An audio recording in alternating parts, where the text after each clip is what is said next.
we are looking to solve the indefinite integral of the square root of tan x.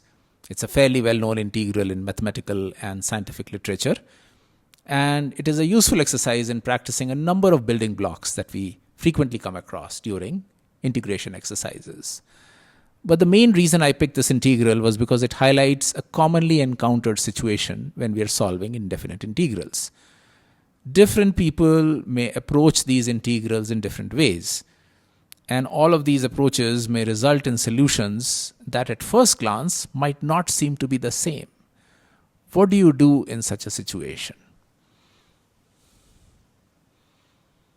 Okay, so let's get on with the given integral.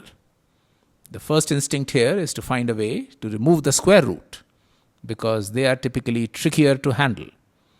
That seems to make sense. So for starters, let's make the substitution tan x is equal to u square.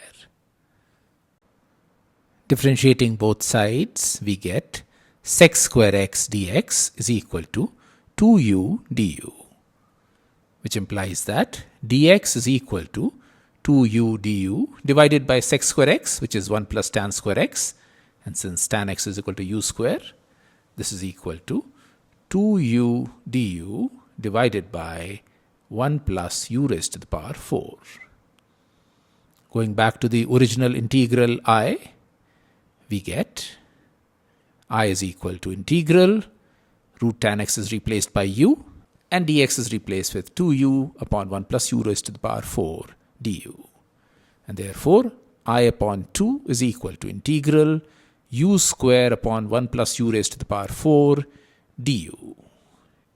Now we will try different approaches with this problem. We will start with a simpler approach. I say simple, but the reality is that it is based on a crucial manipulation of the polynomial expressions in the numerator and the denominator, followed by a smart substitution. So let's get into it. We start by dividing both the numerator and the denominator by u square. Therefore, I upon 2 is equal to integral du divided by, in the denominator, u square plus 1 upon u square. Now in the numerator, let's add 1 minus 1 upon u square plus 1 plus 1 upon u square. This is effectively equal to 2, so we divide by 2 to retain the value of the integral.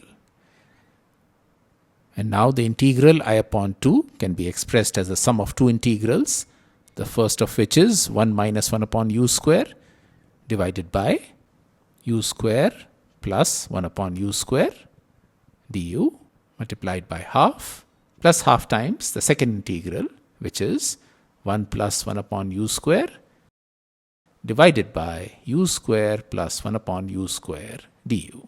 Now we get to a crucial step in this approach. Notice that in the denominator of the first integral,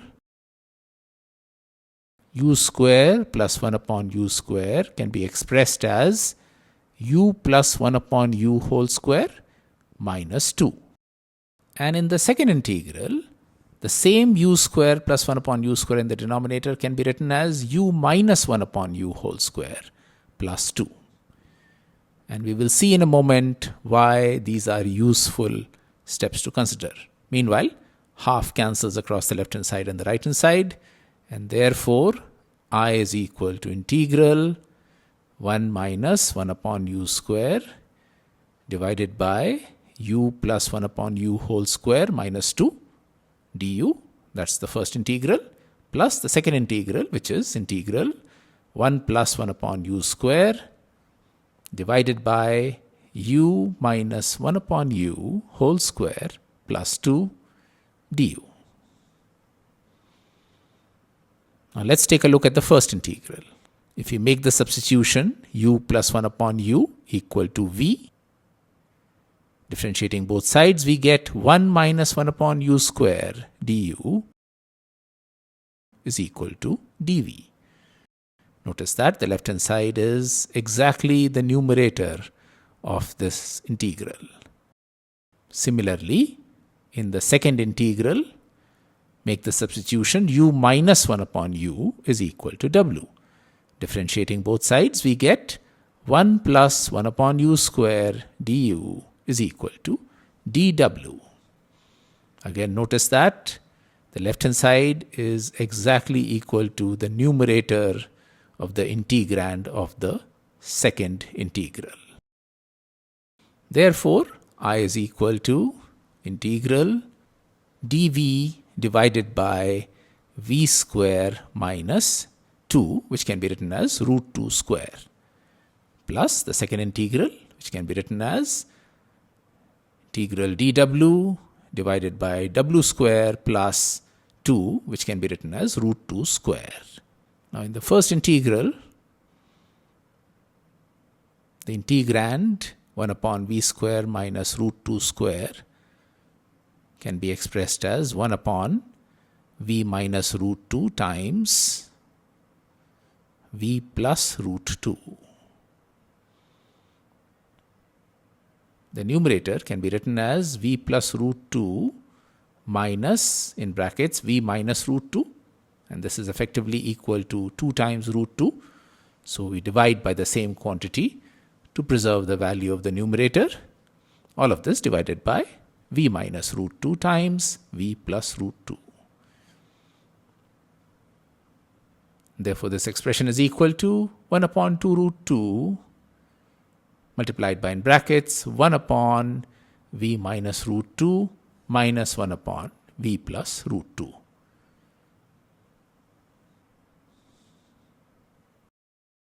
Therefore, I is equal to 1 upon 2 root 2 integral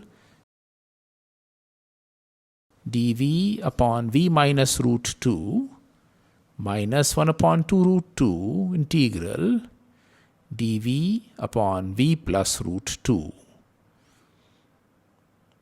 plus integral dw divided by w square plus root 2 whole square.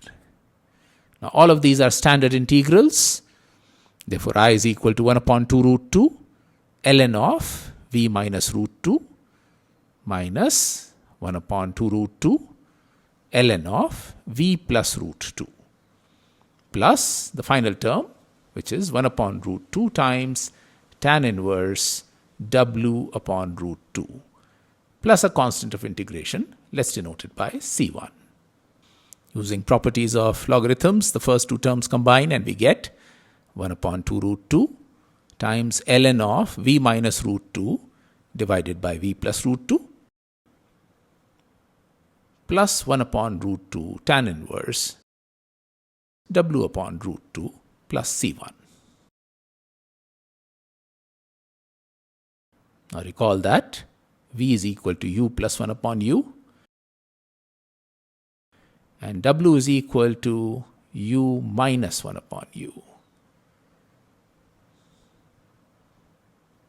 Therefore, I is equal to 1 upon 2 root 2 times ln of u plus 1 upon u minus root 2 divided by u plus 1 upon u plus root 2 plus 1 upon root 2 times tan inverse u minus 1 upon u divided by root 2 plus C1. This simplifies to 1 upon 2 root 2 times ln of u square minus u root 2 plus 1 divided by u square plus u root 2 plus 1 plus 1 upon root 2 times tan inverse of u square minus 1 upon u root 2 plus C1. Now, at this stage, recall that we had originally made the substitution tan x is equal to u square, which means that u is equal to the square root of tan x. Substituting this value of u, we get I is equal to 1 upon 2 root 2 times ln of tan x plus 1 minus square root of 2 tan x divided by tan x plus 1 plus the square root of 2 times tan x plus 1 upon root 2 times tan inverse tan x minus 1 divided by the square root of 2 times tan x plus c1. And this therefore becomes the solution to the given indefinite integral. Let's call this result 1. Okay, so we have our answer, but what if at the start we had missed the crucial observation that led to the division by u square followed by a couple of substitutions? In that case, we would be stuck. But we still have another option. It is a bit of a brute force option of breaking up the expression u square divided by u raised to the power 4 plus 1 into partial fractions. If we could somehow reduce the power of the polynomial in the denominator from 4 to just 2, or in other words, a quadratic, then maybe some of our standard techniques, the standard forms of integration, can then be deployed. So let's go through that alternative approach and then compare the answers across the two different approaches. Now we start with the integrand, u square upon 1 plus u raised to the power 4. And we can write this as u square divided by, in the denominator, u square plus 1 whole square minus 2u square, which can be written as u square divided by u square plus 1 whole square minus u root 2 whole square. This is equal to u square divided by u square minus u root 2 plus 1 times u square plus u root 2 plus 1. Now we seek to resolve this into partial fractions. So let's write this as au plus b divided by u square minus u root 2 plus 1 plus cu plus d divided by u square plus u root 2 plus 1, where a, b, c and d are constants to be determined. Therefore, u square divided by u square minus u root 2 plus 1 times u square plus u root 2 plus 1 is equal to au plus b divided by u square minus u root 2 plus 1 plus cu plus d divided by u square plus u root 2 plus 1. We are basically rewriting this for easy reference. Now taking a common denominator on the right hand side, we get u square, the numerator on the left hand side, is identically equal to au plus b times u square plus u root 2 plus 1 plus cu plus d times u square minus u root 2 plus 1. Now let's compare the coefficients of like powers of u across the left hand side and the right hand side. We start with the highest power of u, which is u cube. On the left hand side, the coefficient of u cube is 0. And on the right hand side, we get u cube by multiplying au with u square. And in the second term, by multiplying cu with u square. So we get a plus c on the right hand side. Similarly, comparing the coefficients of u square, left hand side the coefficient is 1, and on the right hand side we get u square by multiplying au with u root 2 to get a root 2. And by multiplying b with u square to get plus b. And in the second term, by multiplying cu with minus u root 2 to get minus c root 2, and by multiplying d with u square to get plus d. Similarly, for the coefficient of u, on the left hand side there is none, therefore 0 is equal to. On the right hand side, we get u by multiplying au with 1 to get a, and by multiplying b with u root 2 to get b root 2. And in the second term, we get u by multiplying cu with 1 to get plus c, and by multiplying d with minus u root 2 to get minus d root 2. And finally, comparing the constant terms across the left hand side and the right hand side. On the left hand side, there is no constant term, therefore 0 is equal to, on the right hand side we get the constant term by multiplying b with 1, resulting in b, and in the second term by multiplying d with 1 to get plus d. Now from the first of these four equations, we get c is equal to minus a, and from the fourth equation, we get d is equal to minus b. Using these results, in the second equation, we get a root 2 plus b plus a root 2 minus b is equal to 1.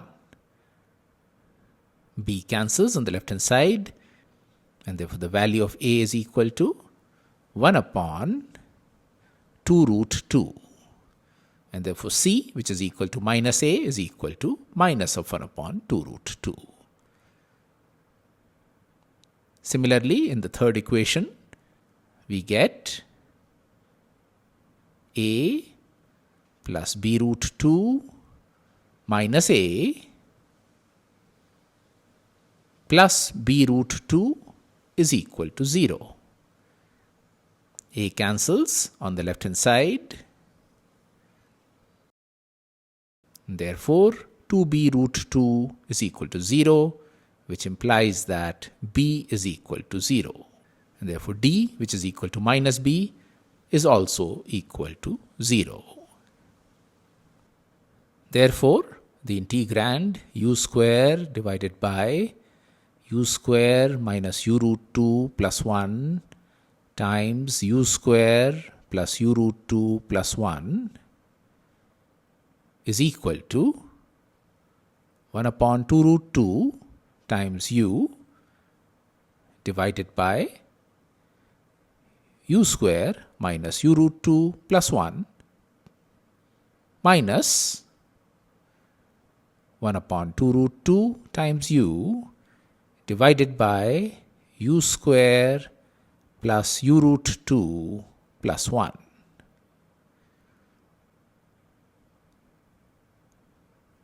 Now note that in the first term, the derivative of the denominator u square minus u root 2 plus 1 is equal to 2u minus root 2. And similarly, the derivative of the denominator in the second term, in other words, the derivative of u square plus u root 2 plus 1 is equal to 2u plus root 2. So the goal now is to try to see if we can accomplish some maneuvering in the numerators to get something close to the derivatives of the denominator that we have just derived.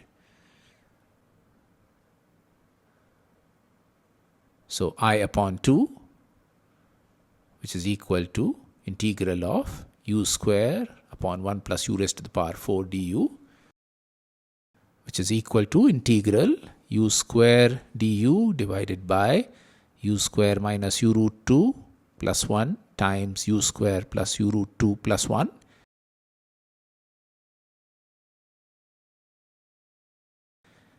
can be written as 1 upon 2 root 2 integral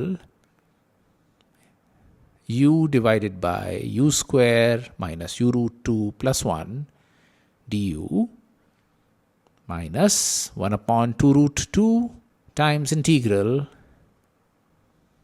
u divided by u square plus u root 2 plus 1 du.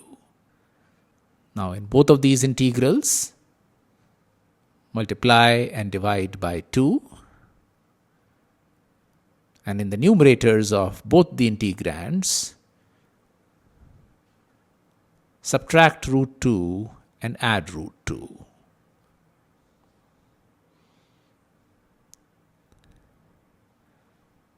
And now let's break up both the first term and the second term into two integrals each. We get 1 upon 4 root 2 integral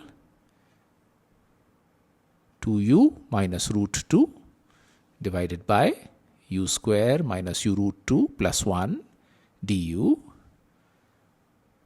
plus 1 upon 4 root 2 times integral root 2 du divided by u square minus u root 2 plus 1 minus 1 upon 4 root 2 integral 2u plus root 2 divided by u square plus u root 2 plus 1 du plus 1 upon 4 root 2 integral root 2 du divided by u square plus u root 2 plus 1. And now in the first term, if we call the denominator p, and in the third term, if we call the denominator equal to q,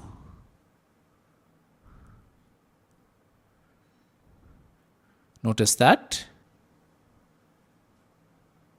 p is equal to u square minus u root 2 plus 1 implies that dp is equal to 2u minus root 2 du, and q is equal to u square plus u root 2 plus 1 implies that dq is equal to 2u plus root 2 du. Therefore, I upon 2 is equal to 1 upon 4 root 2 integral dp upon p plus 1 upon 4 times integral du divided by, the denominator can be expressed as u minus 1 upon root 2 whole square plus half, which can be written as 1 upon root 2 whole square minus 1 upon 4 root 2 integral dq upon q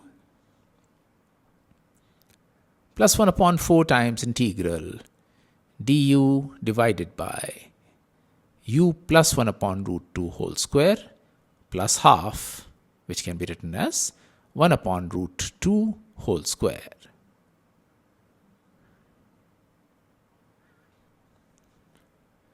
And now for the second and the fourth terms, recall that integral dx upon x square plus a square is equal to 1 upon a times tan inverse x upon a plus the constant of integration.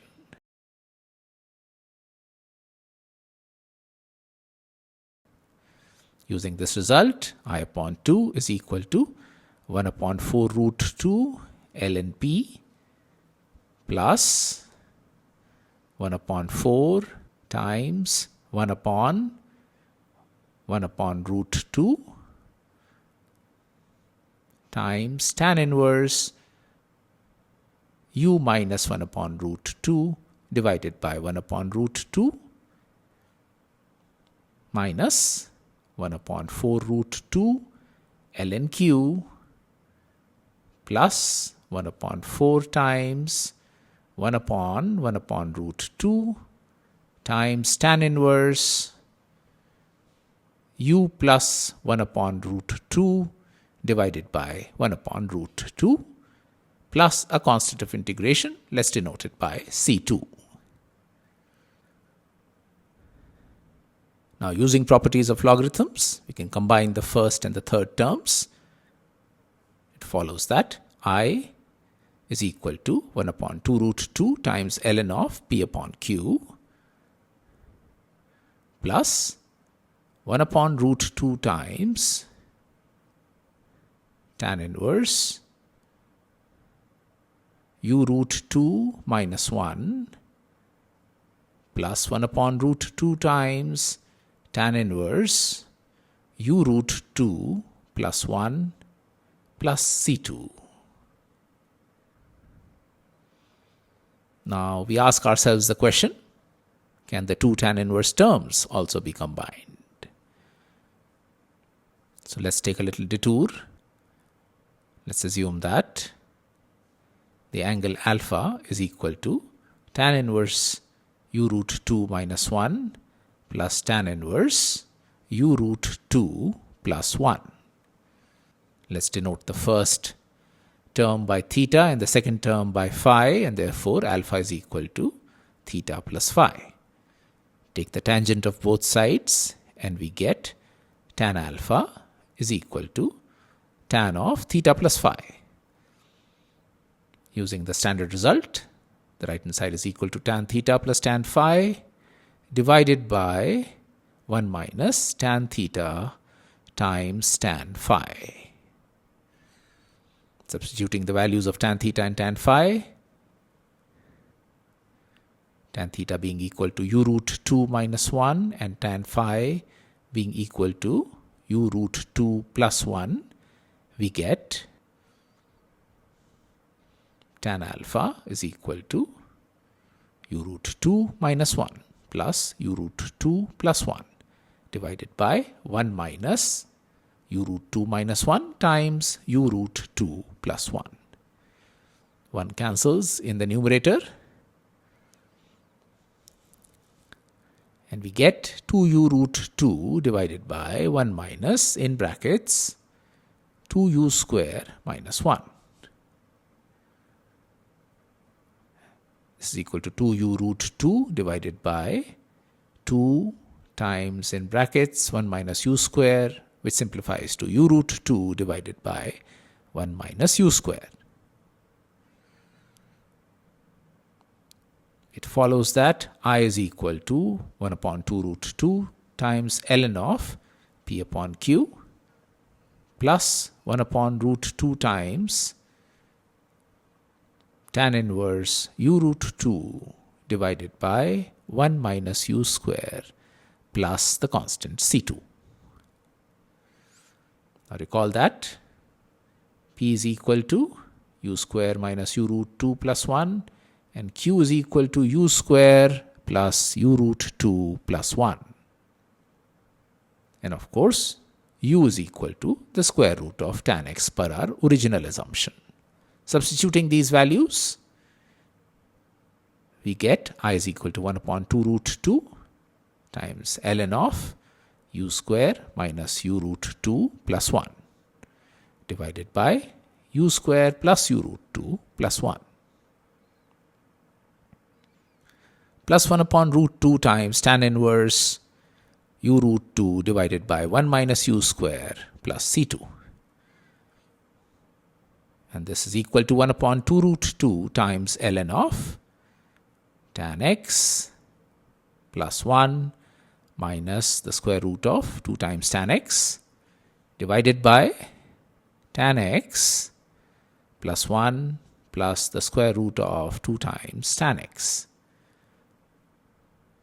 plus 1 upon root 2 times tan inverse the square root of 2 times tan x divided by 1 minus tan x plus C2. And this is the value of the given indefinite integral. Using the second approach of partial fractions of the given integrand, let's call this result 2. Naturally, we would be curious about how this solution compares with the solution using the earlier approach, which led to result 1. So let's write down side by side that solution from approach 1 so that we can compare easily.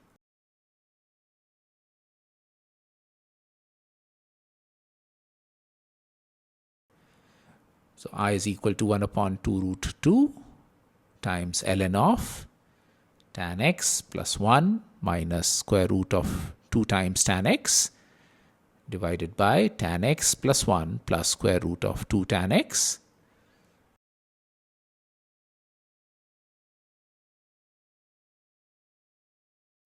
plus 1 upon root 2 times tan inverse tan x minus 1 divided by the square root of 2 times tan x plus c1.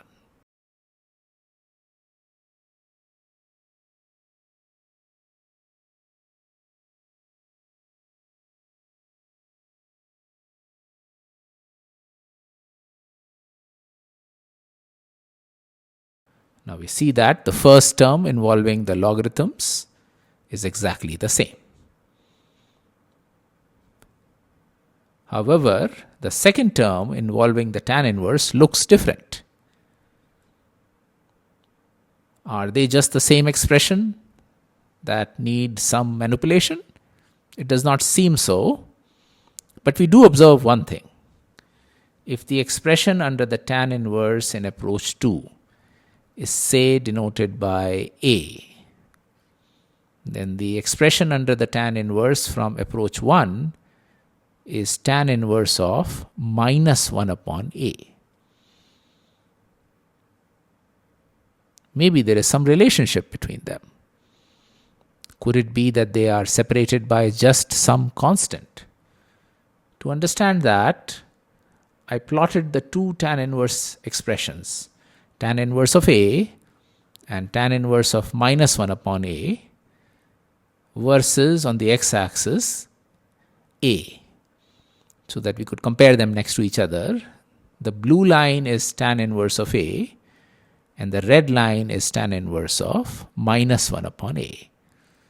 When A is positive, meaning the right hand side of this chart, tan inverse A is greater than tan inverse minus 1 upon A, but this seem to be moving together and the gap between them appears to be constant. On the other hand, when A is negative, the two lines reverse signs, but they still move together and the difference between them again seems to be constant, albeit with an opposite sign. At A is equal to 0, the difference between the lines appears to be pi upon 2. At plus or minus infinity, again the gap seems to be pi upon 2. Based on the graph, we hypothesize that tan inverse A minus tan inverse minus 1 upon A is equal to some constant. So that is the question in front of us. To confirm that that is indeed the case and to find out the value of this constant. Now note that tan of minus theta is minus of tan theta, so the left hand side becomes tan inverse A plus tan inverse 1 upon A. Combining these two terms, we get tan inverse A plus 1 upon A divided by 1 minus A times 1 upon A, which is equal to tan inverse A plus 1 upon A divided by 0, which tends to infinity. And therefore, the value of this expression is equal to plus or minus pi upon 2, depending on the sign of A.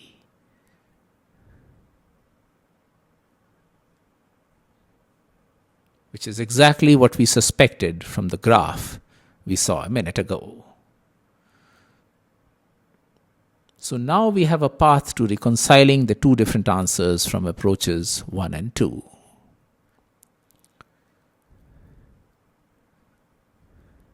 Note that tan inverse minus 1 upon A, which is equal to tan inverse tan x minus 1 upon square root of 2 tan x,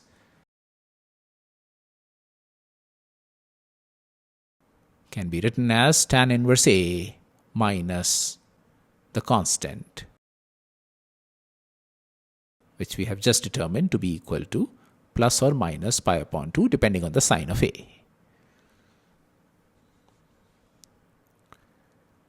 Therefore, tan inverse of tan x minus 1 upon square root of 2 tan x is equal to tan inverse A, which is equal to tan inverse square root of 2 tan x divided by 1 minus tan x minus a constant.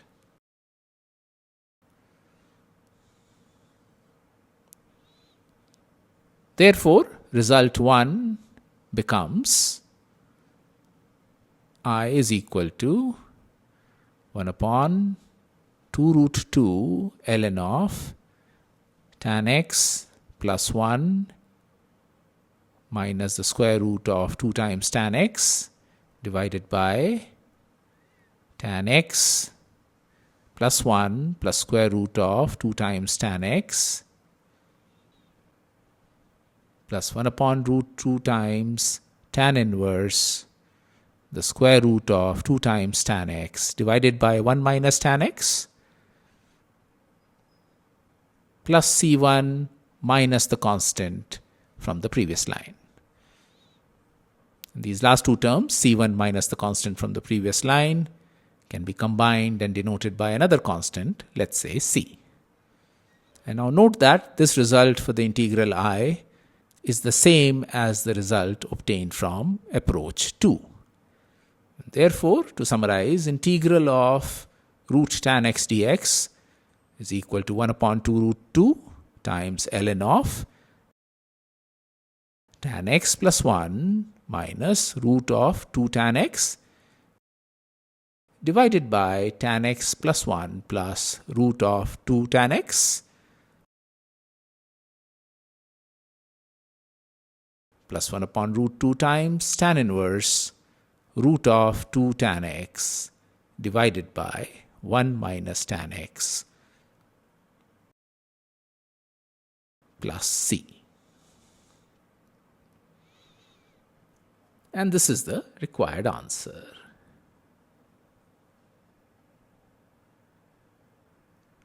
So what did we learn from this whole exercise? One, with indefinite integrals, there can be more than one way of solving the integral. These different approaches can lead to different looking answers, but it is usually possible to reconcile them either by manipulating the expressions or checking if they are different by just a constant, which can then be combined into the constant of integration. And if that does not work out, then we have to consider the possibility that we made a mistake somewhere. And on the approaches themselves, we should always be on the lookout for creative approaches. It could involve setting up the expressions in a way so that a clever substitution then does the trick, or rearrange the polynomial expressions, like in this particular case, so that they can be reduced to a standard form which we know how to handle. Often breaking the integral into separate parts that are closer to standard forms is helpful. But if we are not able to come up with a clever manipulation or substitution, then a brute force approach might be an alternative. Like in this case, resolving the integrand into partial fractions was much more laborious. And so even if it is a little ugly, because the polynomial in the denominator was of the fourth power, but it did get the job done. So that's it. We have this indefinite integral all figured out, not just in one way, but in two different ways. We learnt about smart substitutions, partial fractions, and many of the standard integral forms involving logarithms and tan inverse that are the building blocks of integration. And we reconciled the two answers from the two approaches that might have looked different at first glance.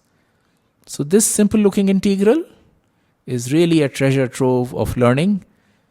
You see how mastering the use of the right mathematical techniques allowed us to cut through the fog of the problem and get to the answer.